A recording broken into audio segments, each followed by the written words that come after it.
Hello, I'm Philip Stoughton. I'm at Apex 2025 and I'm joined by Sherman from the McGuckin Group. Catherine, thanks for talking to me. Pleasure to chat with you. I chatted to a few people as they came out of the EMS Leadership Summit. They were all talking about the conversation they had with you on talent and leadership and all those things, and the workshop you did.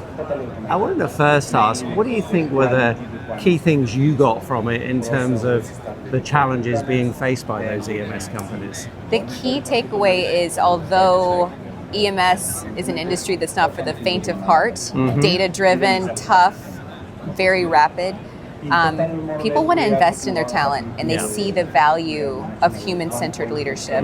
And so there's that edgy and results-driven side, but there's also a very big appetite for human development. Yeah. And one of the things we hear a lot about are talent shortages. Yes.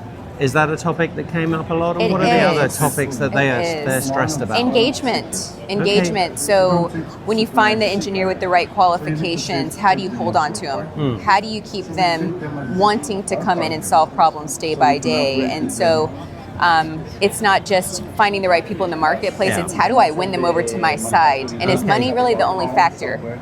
And the answer is no, it's not. And so what we propose and what we invite people to consider is that each company has its own brand, its own approach, and its own strategy. And if you engage every member of your team, then you can get the results you're looking for. Yeah. And you were presenting yesterday, but you were also workshopping. The workshop you did yesterday with those, does that kind of reflect what you would typically do at the initial stage with a client? Absolutely. At McGuckin Group, we have decades of experience personally working in a tier 1 EMS firm, but also in helping people in EMS. So it's one of our practice specialties, but people are people. And so the first thing we want to do is create a safe space where we can talk about what's on our minds. And so when you're working with us, what you can expect is it's not a one-way. We're not talking at you. We want to know what you've got going on. So the first thing we did in the room was said, hey, tell me what's your challenges, and let's open up that dialogue, because I'm not just going to give you some canned speech. That's not what we're about. No, and you often talk about the idea of starting not with a talent issue, but starting with a strategic issue. Maybe it's a merger and acquisition challenge, maybe it's a growth challenge, maybe it's a talent shortage issue that we've talked about. What are the most common challenges that are actually getting people over the line and getting people in touch with you? We want to grow. People want to get bigger top line or higher EBITDA, net income, the profit side, operating income side. Or I've hired this A team, but they're just not performing like the A team I thought they were. Or I can't get people excited about coming and joining me. Or my customers are screaming at me. So we know in EMS that your program managers are the voice of the organization and the customer back and forth. And that's one of the key roles where a lot of our clients are saying, help us to figure out how they fit into our operating model and how we can tap that. So really they come with a problem and we help them to tease back, what's the detail? We can't just develop talent for what? Fine-tune strategy for what? So it's a lot of, I think we work well in EMS because just like our clients, we want to get to the thing. We're not just in it to do the work. We want to find solutions and results. Yeah, and typically the EMS leadership are quite blunt about what they want. They want something delivered, but they're also looking for ROI and they're looking for KPIs. When they come to you, like you say, we've got this A team or whatever that isn't performing, are they saying just make them better, or are they saying we had this expectation, this KPI, this deliverable?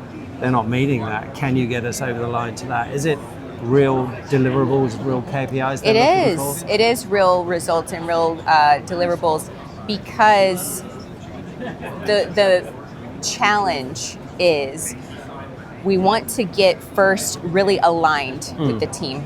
So usually we have a goal, we have a specific KPI to your point, and we think, well, I've told the team that we need to have X number of results. They know that's the results. They know exactly what to do. They see the machines, they see the infrastructure, they're not delivering. And what we'll come back with is studies show that most employees do not really know the strategy. Meaning they know the high level, they know the vision, they know the number, but all those steps in between, there's a lot of gray. Yeah. And so if we can really hold hands and say, how are you going to do that? When do you think you can do that by? What's the level of expertise you need to do that? And then are you safe enough for me to say, Phil, I'm stuck. Yeah. And I need help. And it seems so simple, but it's not as easy. Yeah. And often within these organizations, as you say, that communication of strategy is really important. But from the top down, you've got to create a culture as well. We're in a global market. Most of these companies are global. So you're trying to create a culture that fits into cultures that aren't necessarily yours.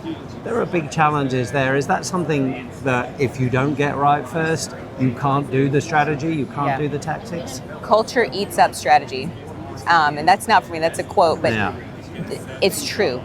And so when we say, okay, here's the plan here, go off and do it, but people are not truly aligned, they don't always have to agree. Yeah. But if they're not aligned and they're not tied in, you will not get the results you want. Yeah. You can have the Porsche, the Ferrari in the garage, you won't go to the grocery store with it. Yeah. You just cannot get A players going if they don't know the in-between. Yeah. And I think what I see is really interesting, and I know I've worked at some of the companies that you've worked with as well, and you kind of feel within this industry, particularly the large players, they do all have their own culture, their own personality, and getting that culture to a place where everybody understands it just seems to be a massive game changer. And when I look at like the big players in the US, I can look at someone and say, hey, you would really fit this EMS, you would really fit that EMS, and you would really jar with this EMS because they do feel very different. And sometimes those differences in culture are a good thing. You know, some companies are very maverick, very bold. Yes. They shoot first, they aim later. Some companies are very cautious. And your clients are going to choose you because they like your culture.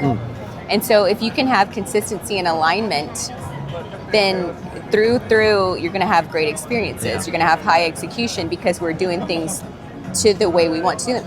A great example, we were having a conversation with Jack Calderon, and he says, well, how does brand fit into all of that?